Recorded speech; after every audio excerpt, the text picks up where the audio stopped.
Hey everyone. Thanks for being here. I'm clicking go live on Instagram so that I can bring you Annette Simmons. I'm so excited. It's saying connecting, connecting, go live. Now I'm clicking. All right. Yay.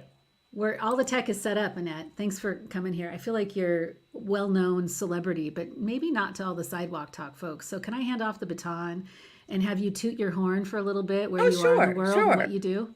Well, the most popular book I wrote was called The Story Factor, and I actually wrote it over 20 years ago. And it's interesting how I came to storytelling because that was my third book. My first book was about territorial games. Um, and I used transactional analysis to give kind of a group diagnostic. So a group can become self-aware as to how maybe they're not working together really well. And then, so I thought if I named the games, they'd stop. And that wasn't necessarily true because underneath the games are all sorts of stories about what a jerk these other people are.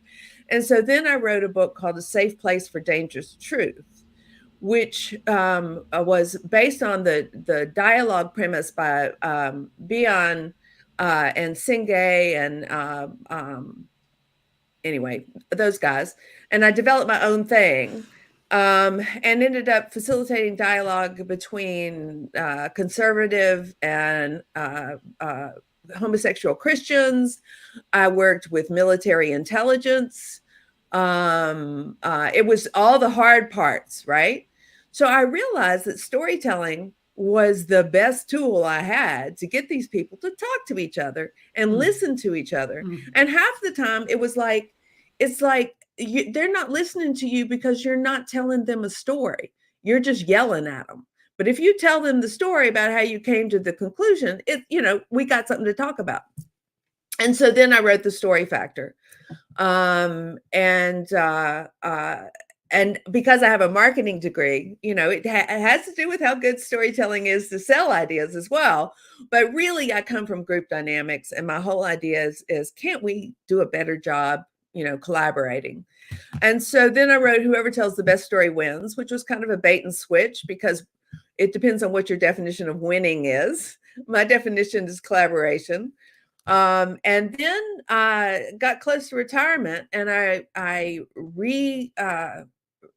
redid some research I'd done in 2003. I actually had a contract to write a book about gender. And by the time I delivered the manuscript, they freaked out because it's such a dangerous subject.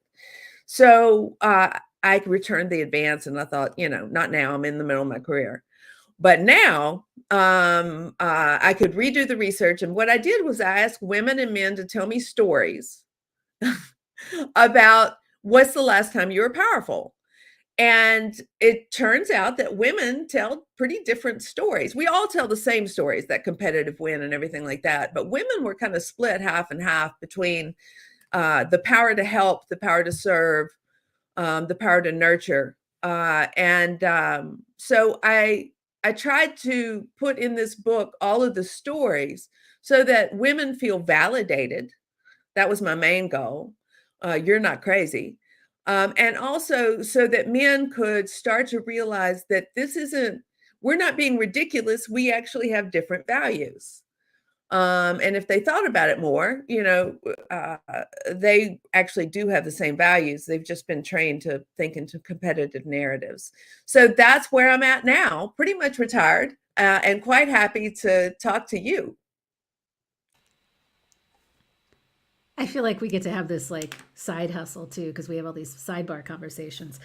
So I got a weird question for you because you just went down this list of this long career, and I thought, ooh, I bet she's changed her mind about some things over Mm. time. I'm curious if at the end of your career now, can I say that? Are you at the end of your career? I'm in my legacy phase. You're in your legacy phase. Have you changed your mind about anything or have Well, new thoughts about anything? early on, there's two things. Early on, I was the action plan queen. I mean, I'm on the Myers-Briggs, I'm a J. I could facilitate a group and with a tight schedule, and everybody had tasks and they had the dates, and nothing happened because they didn't have the buy-in. And so I changed my mind about how to facilitate. Facilitation is not coming in with a plan and getting everybody to buy into it. Facilitation is coming in with a question and getting everybody to make up their own plan. And then it actually happens because, so that was the big thing. And that's when I turned to storytelling. The thing I've changed my mind about personally in the last 5 years is that I am not willing to be a bait dog for angry people. And one of the things that, and I still write, but I'm not going into a lot of situations where people are it's almost impossible for them to relax and feel psychologically safe, which is necessary for collaboration. There's a term that I came across, Martha Nussbaum wrote about status injury. And so what I'm thinking is that with all of this inequality and all of the, you can't even read the terms and conditions you're about to sign. So people feel powerless. And as people feel powerless, it makes them angry. And anger has two sides to it. Anger is distress, but it's also pleasure, because anger includes the plotting of revenge. The imagination is drawn to revenge and getting there first and not being taken advantage of. And so what I find is with these large groups, I just don't have enough time to bring them to this place of calmness where they can actually talk to each other. So I'm not doing that right now. Yeah, this is so interesting because I think that we're all getting off on this pleasure, anger thing A at the lot of people moment. are. And I think that I have a secret wish that this thing that we do, listen on the sidewalk, could put a dent in that and There's shift no it. doubt in my mind. Absolutely. Because here's the thing is status injury isn't like your prestige has been injured. What's been injured is your usefulness as a human being. Mm. The fact that you matter. And when you guys listen, the physiological experience of being listened to negates this theory in their head that everybody's out to get them. And it changes their worldview. I really believe in the work that you do. Mm. So it down regulates their nervous system in a way, so Yeah. they're not in this like. I've been making this Well, gesture all like. and it creates a pattern. Right. It's like they have all the patterns of, and now they have a pattern of. Love it. Love it. Well, so I, I mean, some of your book titles are so provocative. I just want to spend all day long on just the book title, but the Territorial Games and the Safe Place for Dangerous Truths. I mean, I guess I want to just learn from you for a little bit and ask you, how could we disagree and still get along? How could we Well, see it differently and still collaborate and connect? it's well, this is something that I've learned recently, but when I first wrote it, it's important to think about where I was at that time. I just asked people to tell me stories, true stories about a turf war. And I did a lot of international interviews, and every culture has a metaphor. And so what I did with that book is basically I said everybody has a territorial instinct. And when we go to the bad place, we all do things like intimidation, strategic noncompliance, invisible walls, all that sort of stuff. And when we get to this place to think, oh my God, everybody does this, then we can. So the way I teach it is I go through the 10 games and we're all talking about all those people who do that crap and all that sort of stuff. And then towards the end, I'm like, so how many of you may have played some of these games yourself? And they'll be like, but that self-awareness, and it gives them the power that they felt like they didn't have, knowing that you may have inadvertently started it. The whole time I did the research, nobody said I started it, And so if we're going to build self-awareness so that people can self-regulate, I have to get them to admit that maybe they do this themselves every now and then. And then we work through what would be different. And also, we were talking about earlier before we went on about second chances. Is when someone comes at you, you don't have to go right straight at them back. And so one of the best examples is I was facilitating a group of military intelligence, and there was a 2-star general. It was 33 people from the Pentagon. It actually wasn't military intelligence. It was taking care of soldiers' families. And it was a budget meeting. And, a budget meeting is crazy. It's where everybody comes in and lies to each other, and then they expect to get a good result. So anyway, obviously she was threatening this man's sense of dominance. And he yelled, "Why don't you just grow up?" And she leaned forward and she said, "I don't mean to be disrespectful, but could you be more specific?" Those are the things I want to know how to do, because, it really did change the dynamic. It just, all the air went out of him. I have a story like that. I had a CEO tell me I was high maintenance once. I said, "Okay, can you explain to me exactly how? Could you whiteboard it for me?" And he did. And I wasn't. He goes, "Oh," I said, "So what I hear you saying that is I'm not very good at asking for what I need." Yep. So that's actually the opposite of high maintenance. I'm actually low maintenance, but bitter and low maintenance. He's like, "Yeah." I said, "So Yeah. I tell you what I need. I actually need a raise. Could I do about 30%?" And I walked out of his office with a 30% raise. Yes. Yes. See, did. staying sane is the superpower. Staying sane absolutely. Well, I think sane means let's define sane, because we could goof about that. But Okay. I think I hear you saying regulated and Yeah. curious, regulated and curious, and with a sense of agency Well, and also in the present moment. in the present moment. Yeah. Yeah. Because a lot of people are reacting to, childhood past stuff. They injuries. got triggered and all that sort of stuff. Yeah. Yeah. We loaded up. So I asked this yesterday to Tekka. Storytelling is such an interesting thing because it seems so easy, but it's not. We like to talk about ourselves rather than share a story. Mm-hmm. From your perspective, why don't we storytell anymore? And why do we talk about ourselves in these kind of abstract ways that are so disconnected and boring, frankly? Well, I think which came first, the disconnection or the boringness?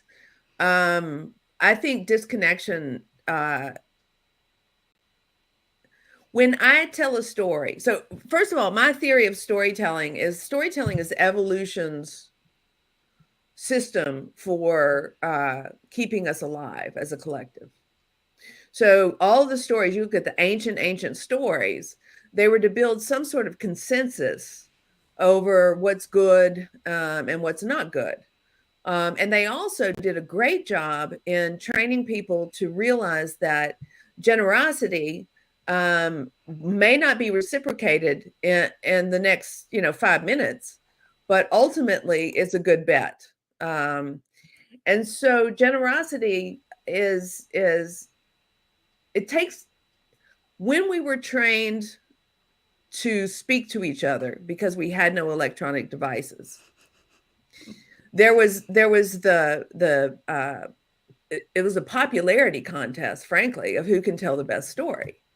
We followed people who told good stories. People sat on the porch and, you would hear the story the third time, it got better every time. Or it just was meaningful. And when the family got together, they had to tell that story over and over and over again. There's certain stories, I'm sure, in your family that get brought up over and over again. And that's what makes us feel connected. Feeling disconnected means that we feel like there's no return on investment for going to the trouble to narrate someone's story. So when I first was doing Territorial Games and Safe Place for Dangerous Truth, they were so exasperated with each other. They didn't want to invest in each other.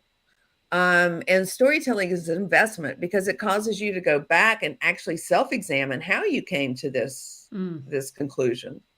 And very often, and one of the things that I read about story listening, if you listen to somebody's story, they can actually change their mind because of the quality of listening, because you help them hear themselves talk.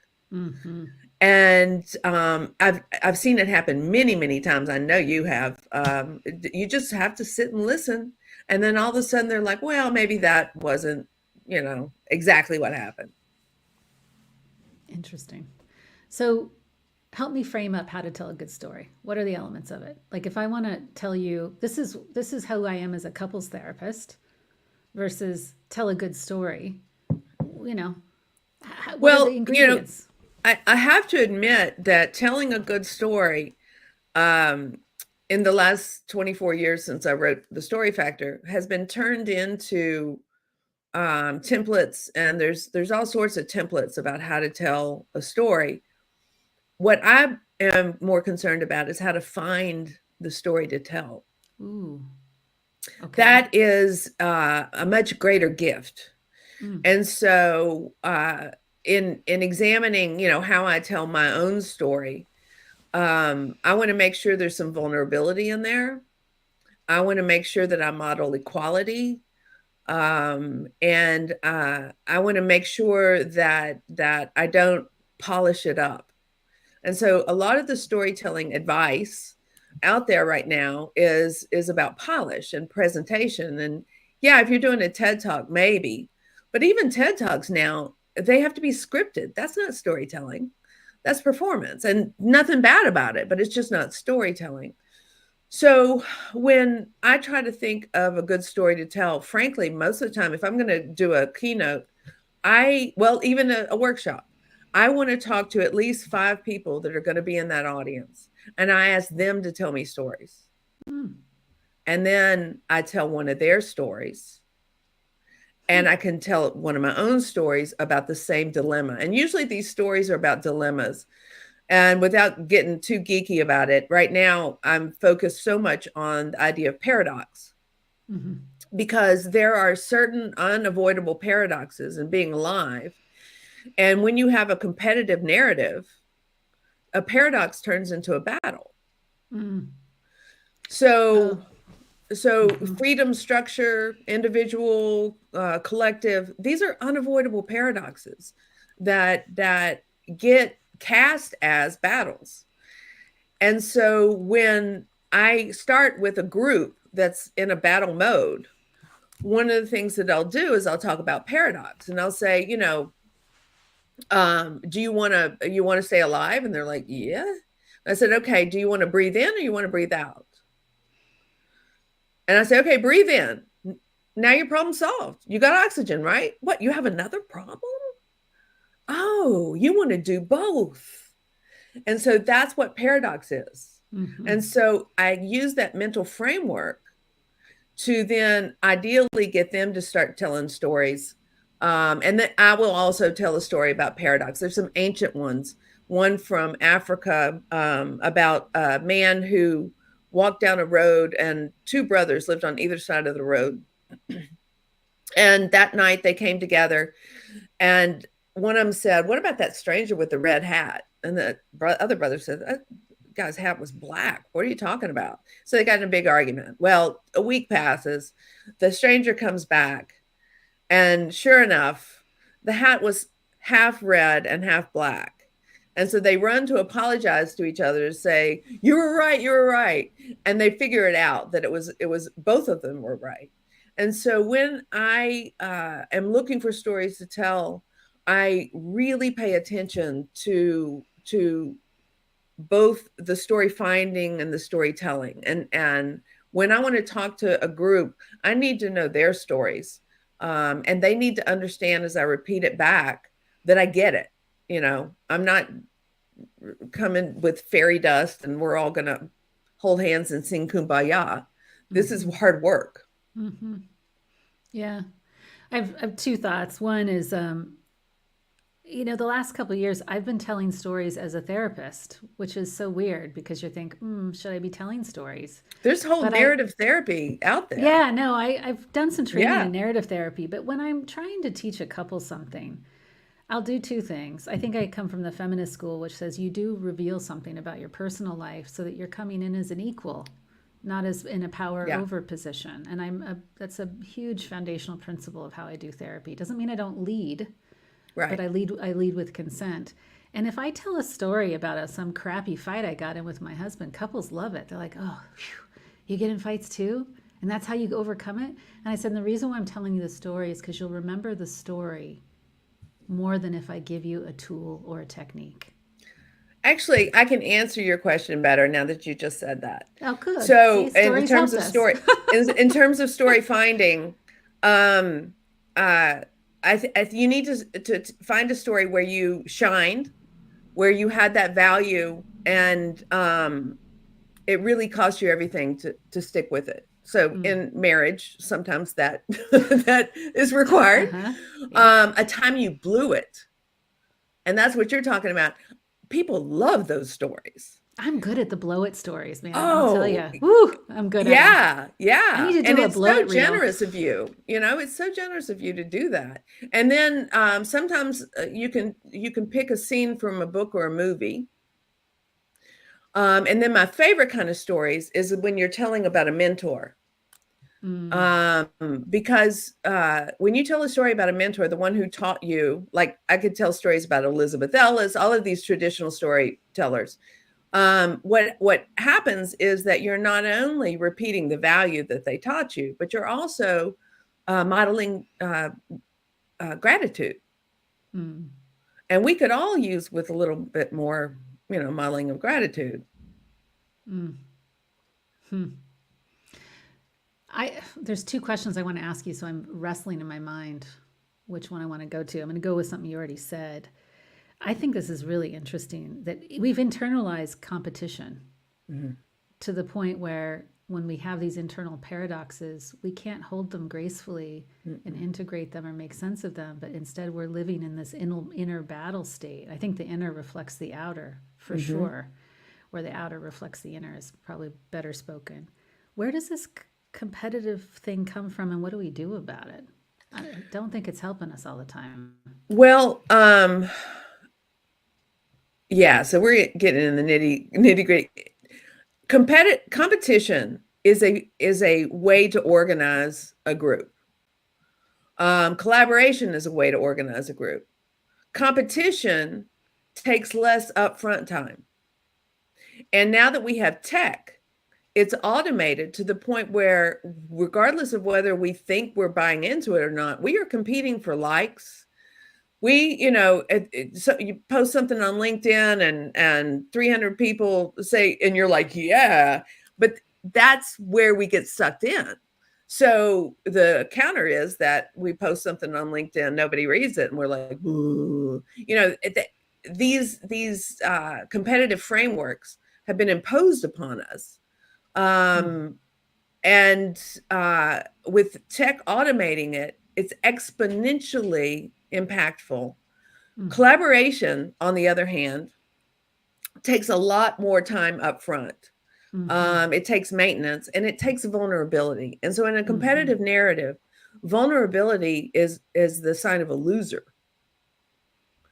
And so when mm, we are vulnerable, a competitive player can call us weak or wishy-washy, because if you're dealing with the paradox and you're going back and forth in the paradox, that looks wishy-washy on the outside.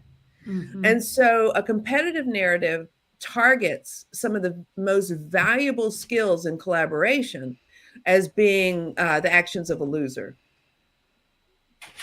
My dog wants inside the hang on.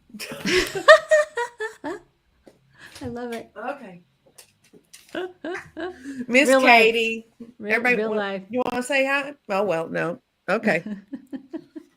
So yeah, I'm getting a cat soon, so I'm excited to see Miss Katie. It's my favorite part of doing video therapy is meeting everyone's pets. I have to Where is tell you, she? she's down there to your left. She was. Well, when she lays down, I'll show you, Miss Katie. Okay. I'm having a little bit of an aha right now because this is what I like talking about, talking to people that are not therapists. This goes on in the couples therapy room. Which part? Competition. Oh, of course. Of And course. you know, I have different language for it, but I actually this language is way more helpful and a lot less psychobabbly. Well, let me tell you, because I published that like 25 years ago, and there were so many people that asked me to write a version for family dynamics. And I was like, hell no. Well, I'm gonna wait. So this is the Territorial Games or a safe place for dangerous Territorial truth? Games. That's Okay, the one they wanted. I'm gonna take that and apply it to my family, my family and couples work because this is like genius for therapists that are listening.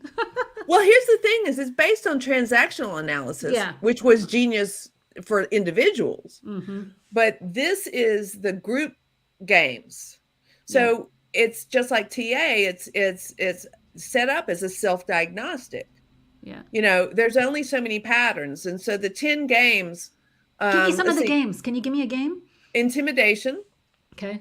And with intimidation, it only works if you respond in kind. So we were talking so I have about to intimidate back. Oh, we were talking about the thing with the right. So if you stay sane, strategic non-compliance, which is while we're in the therapist's office and we say, absolutely, I'm going to do better, just to buy time and get the hell out of the office, and then with no intention of doing it later. Filibuster, which is somebody that just talks so long the other person doesn't get a chance to talk. Let's see what else. Invisible walls. and these are all designed to prevent collaboration. They're all to help competition. These are pulled from interviews where I ask people to tell me why they can't do good work. And so they said, well, this guy, said he was going to do something and then he didn't. And they're all true stories. And there's like, I don't know how many people I interviewed, like 200. But what was interesting is when it came out, if I saw somebody with like 7 or 8 copies, I knew they were from Latin America. And I did it crossed all cultures, different forms in different cultures, but it's really a human instinct. If there's only one banana and there's 5 of you there, everybody's going to be eyeing the banana going, do you want that? Because if not, I mean, it's not that banana is a really good example. So is there a moral high ground for the best game to play to get that banana? I mean, are you just trying to say, just be aware, these are the different ways that you might play games to get that thing? I mean, is there a better way to do it and a worse way to do it, I guess? Well, let's just think about couples. I mean, what they want is love. And so if you're being territorial about somebody's attention, very often, that will cause them to back off. And so you're not getting the love you want. And so we look at these competitive reflexes that are actually happening without thought. And so once we start to experiment with different ways and get better results, we change our behaviors and we become less territorial because life is better. I think there are times when, in order to stay in relationship, it's going to cost you something. It may cost you money, time, status. But if it hadn't cost you anything lately, are you sure you have that commitment? Yeah, because what I heard you say a bit ago was that collaboration takes more effort. Competition does not. So therefore, if you truly are in a collaborative group or a collaborative partnership, it takes effort. And I would put love under, it's somewhere in part of the collaboration thing. In indigenous cultures, there's a version in Hawaii, it's called Talk Story, where that's a natural part of the group getting together, is they share stories about the issue, Mm. and then they come to a conclusion. Mm. Majority wins means that everybody just puts up their hand, and up to half of the people, almost half of the people, lose and never get a chance to tell their story. And that's called efficiency, and so we have gone overboard with speed and efficiency, because the diminishing returns in terms of the competition and burnout and this disassociation that we're experiencing right now as a result of it. So you pay the price later if you do the easy way, competitive way. But if you do the collaborative way, then you reap the benefits. Full admission of guilt. When I was in tech, I was the asshole that wouldn't show up for meetings unless you had a timed, bullet pointed agenda. I thought the small talk at the front end of the meeting was a waste of time. And I'd be like, you don't send me an agenda, I'm not coming. You know, my nickname was when I was at work What? in corporate, the machine. The machine. I started out that way. That's one of the reasons we get along so well. is that I was the action plan queen. Yeah. And it wasn't until when I went to grad school. So I had been in Australia in corporate positions with Ericsson and J. Walter Thompson. And so I got to watch these group dynamics. I started studying psychology when I was 13. And got a marketing degree just because my dad wouldn't let me study psychology, but I figured that was as close as I could get. So anyway, if I could have lifted people's head up and shoved stuff in, I would have done it. And I learned the hard way, it can't be done. And so going back to graduate school with adult education and psychology, the combination of those two really helped me revisit all of my assumptions. And so actually almost all of my work is based on what I unlearned, and found to be more valuable. And so it was a personal development for me. I realized that it doesn't work. Interesting.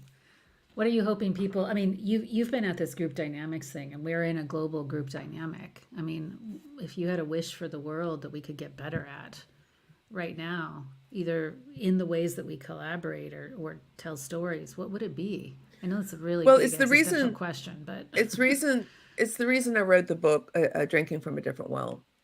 While it is ostensibly about gender, it's really not, because gender is such a continuum. It's about the difference between the competitive narrative and the collaborative narrative. And one of the aspects of a competitive narrative is that it by nature draws a very small circle of concern, circle of moral concern. mm-hmm. And so when you have a very small circle of moral concern, it's mostly the women who, when I did these interviews, would actually draw a big circle of moral concern. It wasn't just our customers or our stock price. It was also the way that, I'm sorry, I got distracted because the dog, and then my brain's like, oh my God, I'm unprofessional. Women and moral concern. Oh, you're having Thanks. your little so here's, that was a good example of me doing the same thing. It's like, instead of me just thinking about me, I'm thinking about all sorts of people. And what happens in a budget meeting specifically is that they want to budget just to protect these people. And we see the advantage of budgeting to protect a larger circle. So we care about slave labor in China. And we want to make decisions that take care of more people. And so if I could ask for anything, is for people to widen their circle of moral concern, and understand that sacrifice is honorable. it's not just honorable because, you get to pat yourself on the head. It's honorable in terms of helping our collective survival. Mm. The other thing is in the competitive narrative, one of the things that I notice is that they're all looking to maximize and optimize. And so in healthcare, for instance, you have standard operating procedure for patient safety, and everybody's supposed to do exactly the same thing every single time, exactly the same thing. Well, empathy is actually a deviation Mm-hmm. from that. It's either going a little faster to help somebody out, going a little slower to help somebody, different, not giving them a brief about everything that's about to happen. For some people, they, can't Mm-hmm. deal. And so we have to understand that diversity is not just about the color of our skin. Diversity is the definition, or deviation is the definition of empathy. And so one of the things we've been sold is not deviating. That's just a flat line. There's no Mm-hmm. relationship there. Mm-hmm. Mm-hmm. But being able to deviate for each other, to take care of each other, is has remarkable outcomes. Mm-hmm. Like, what would be some of the outcomes? I mean, obviously, in doctor's offices, the person might live or die. Well, here's an example from, fall risk is something that my husband is disabled. And so when you are a fall risk, man, they clamp down on you. You have to be in a wheelchair. You can't, I mean, it's incredibly coercive. And but doing a root cause analysis isn't necessarily the way to figure out why somebody's falling. So there was this woman who was falling on a regular basis. And of course, their statistics were getting hammered because, they had to report the falls. Well, somebody actually went and talked to her. And she revealed that when she fell in the middle of the hallway and the orderly came and picked her up, that was the only time she was touched by another human being with comfort. Mm-hmm. And so that's for me to make a human feel like they belong again. Because without that, they end up with a status injury, feeling useless. And someone who feels useless is going to be angry. And then that causes its own thing. So I'm synthesizing a lot that you said, and what I'm going to be overly reductive, but it's only because my heart is making meaning of it. I mean, what I hear you saying is that these competitive frameworks kind of mechanize the human soul. We become mechanical. Mm-hmm. And this quality of taking the time to collaborate and taking the time to share stories with one another is the ultimate in reclaiming our humanity on a really deep level. That's how I feel. I mean, that's what I'm hearing you say. Yeah, and that's why I just love Sidewalk Talk. I mean, it's not only helping someone else who sits down reclaim their humanity, but it's also the beauty of listening and really seeing what happens when you listen to someone deeply. Reclaims your own humanity. I tell everyone all the time, I get really annoyed that people don't understand that the medicine is for the listener. I'm like, get out of this idea that we're helping anyone. That is not the point. It is that you get real. I mean, that is the point too, for sure. I don't want to lose that, but that creates a power over dynamic. Exactly. Yeah, that great white, savior. Please spare me. This is how she and I talk behind the scenes in private. Please spare me. No, and you want to know who's the worst at teaching to listen? Sorry, therapists. I'm going to throw you under the bus. Is therapists. Really? Yeah, because they've got books about active listening. No, it's not that. It's because they want to help. I'm like, I just, stop that. Stop trying to help people. yeah, Just hear their story and yes, trust them. yes. Just hear and then you know what? You know what's great? You're not in your role. You're not getting paid. So actually also enjoy them. Just enjoy them. And they Doug will get Lippman, so much out who of is my being story enjoyed by you. coach, said, listen with delight. That's my phrase. And Delight. he also said, Doug Lippman also said, if you listen well enough, you awaken the creative intelligence in the person that you're listening to. I believe in it. So I have to tell you a little story about listening. Do. I was in Hungary, and one of my little shticks at that time was, active listening. How do we active listen? And so everybody's like nodding their head. And I say, okay, what else do we do? Well, we rephrase back. I said, and now we all, look like automatons. Yeah. And this woman in the back with this great Hungarian accent says, oh, yes, listening is just like sex. When the desire is there, the skills will follow. That is such a good story. And it's true. It's true. It's true. I mean, the more you process that, it's true. When the desire is there, I desire to know you. I desire to hear your story. I just want to lean in and drink you up and eat you alive. Maybe not that. I'm going there. It's true. But you know what? I have to practice it because I forget all this tech and all Yeah. this competitive landscape stuff. Yeah. This is why I like sidewalk talk because it's counterculture. It's a Yes. little bit, I'm like, people, don't you understand how rebellious I'm being? I'm like flipping the bird to the man a little bit by saying, you don't have to compete. You don't have to achieve. You can just sit there and be a human on the sidewalk and listen to someone. And I'm like, why doesn't anyone ever get the rebellious part of this project? Because to me, I'm being quite rebellious. Well, you're RV, and also the way that you reject grants or requests that you measure everything and count and all that sort of stuff, because that's just another way to destroy what it is that you've created. We went down that path, and boy, some of our listeners said, we're not going to do this because it's going to change the project. Yeah.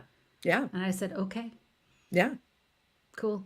So we forgo. Well, and I see a correlation between the philanthropy that's happening right now with women, and of course, Elon Musk is freaked out about it.